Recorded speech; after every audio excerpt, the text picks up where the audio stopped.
గౌరవ ముఖ్యమంత్రి దార్శనికులు కృష్ణా గోదావరి అనుసంధానకర్త గౌరవ ముఖ్యమంత్రి వర్యులు నారా చంద్రబాబు నాయుడు గారికి ఈనాటి కార్యక్రమానికి చేసిన మంత్రివర్యులు రామానాయుడు గారు, సత్యకుమార్ గారు, అనగాని ప్రసాద్ గారు, అలాగే ఇరిగేషన్ సెక్రటరీ గారు, మన ఇరిగేషన్ రంగానికి మూల పురుషుడు డాక్టర్ కేఎల్ రావు గారి కుమారుడు విజయారావు గారికి, మన పార్లమెంటు సభ్యులు గౌరవ కేశినేని శివనాథ్ చిన్ని గారికి, మన గౌరవ విప్ నందిగామ శాసనసభ్యురాలు తంగిరాల సౌమ్య గారికి, జిల్లా గౌరవ కలెక్టర్ గారికి, ఈ కార్యక్రమానికి విచ్చేసినటువంటి సహచర శాసనసభ్యులు పెద్దలు గౌరవనీయులు అందరికీ, మైలవరం నియోజకవర్గ ప్రజానీకానికి, కూటమి కుటుంబ సభ్యులందరికీ నా హృదయపూర్వక నమస్కారాలు తెలియజేస్తూ, ఒక దార్శనికుని ముందు చూపు ఏ రకంగా ఉంటుందో ఈరోజు ఈ ఎల్నినో పరిస్థితుల్లో, తీవ్ర వర్షాభావ పరిస్థితుల్లో పైన ఎగువనున్న ప్రాజెక్టులు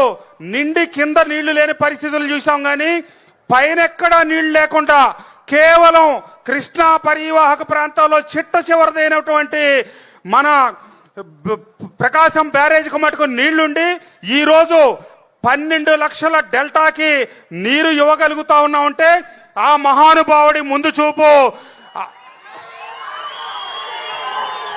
ఆనాడు మహానుభావుడు డాక్టర్ కేఎల్ రావు గారు ఆకాంక్షించిన నదుల అనుసంధాన కార్యక్రమం భారతదేశంలో చేసి చూపించిన వ్యక్తి గౌరవ చంద్రబాబు నాయుడు గారు.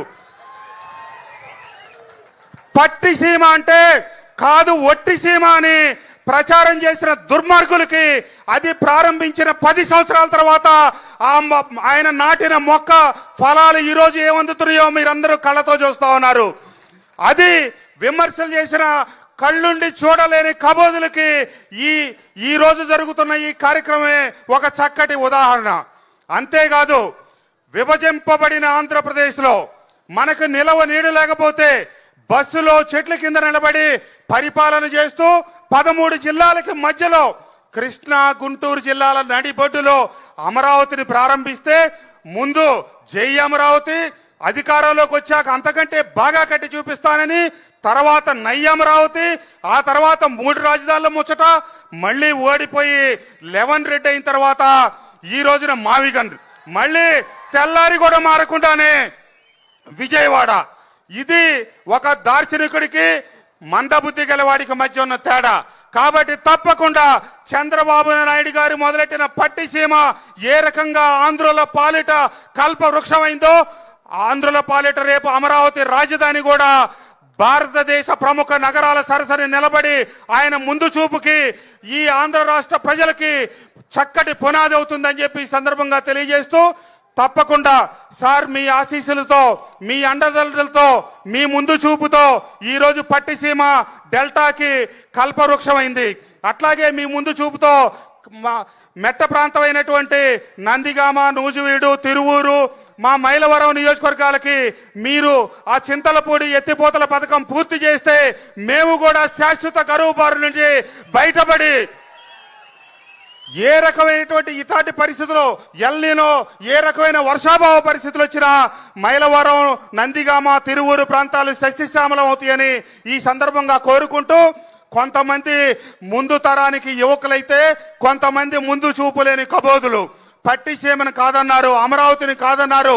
చింతలపూడి ఎత్తిపోతల పథకం 14 నుంచి 19 వరకు 75% పూర్తయితే అధికారంలో ఉన్న 5 సంవత్సరాల్లో ఒక్క అంగుళం కూడా ముందు కదపలా.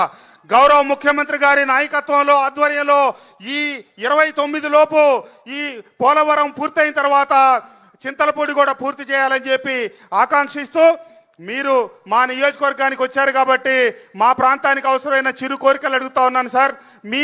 మీ సంకల్పంతో, మీ ఆశీస్సులతో ఈ పవిత్ర సంగమం ఏర్పడింది. దానికి వచ్చే దారి ఛిద్రమైపోయింది.